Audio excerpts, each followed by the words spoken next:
The city of Proctor is dealing with a bit of a wildlife problem. Dozens of coyotes have settled in, and it's causing a ruckus for many residents. So instead of taking an extreme approach to dealing with this situation, the city's mayor is calling in the famed Fur-Beatles and their owner to investigate with a humane solution in mind. Proctor holds a special place in my heart, and so does what I'm doing.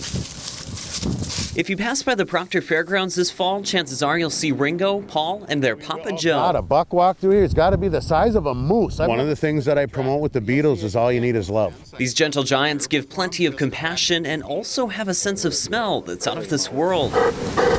Coyote populations grow fast. So do wolf populations, for that matter. Many residents of Proctor are reporting a lot of coyote sightings, so the mayor, Chad Ward, called up his old high school friend But even look here, to help come up with a safe, humane solution. we started to discuss this and come up with a way where the coyotes aren't being harmed, where it's not hurting anybody, because, you know, half the people probably don't have a problem with coyotes running through their yard. This is where the Fur-Beatles have come in handy, putting their paws to a good cause. These guys are able to take me where they need to go, and I use that coyote gland scent, and I make them smell it so they know exactly what. They're very, very capable of deciphering what you want or understanding that today we're doing this, but maybe tomorrow we're not. So slowly, yet precisely, Ringo and Paul have helped Joe figure out den destinations and where these creatures go when night falls. I can't use bait.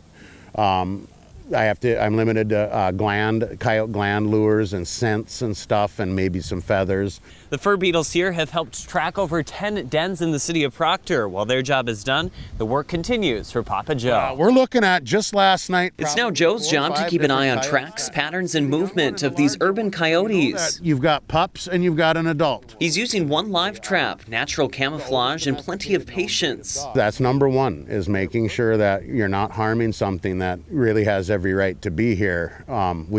We grow as a population, and so do they, and they benefit from us, but they also can cause serious issues such as mange. With his son Fisher as his sidekick, He was telling me today, he goes, "This might be the best day of my life." Joe is filled with joy to be doing what he loves while his late father remains deep in his heart. My dogs and everything I do revolves around trying to show people what my dad showed me, which is the magic that's around you everywhere. For the next 2 weeks, Joe, Fisher, and the Fur-Beatles will spend quality time together with the goal of minimizing a mounting problem with wild scavengers. So I'm assuming that one's yesterday. Our goal was to get one coyote to say that live trapping is possible. They're used to fences and everything. So it's a process that'll take time, but one Joe hopes will prove how intelligent these pups are for future use down the road. If they can find a 2-month-old or a month-old coyote den, finding a human would be very easy for them. Next to the bloodhound, I don't know of a dog that has a better nose. In Proctor with photojournalist Adam Jeganich.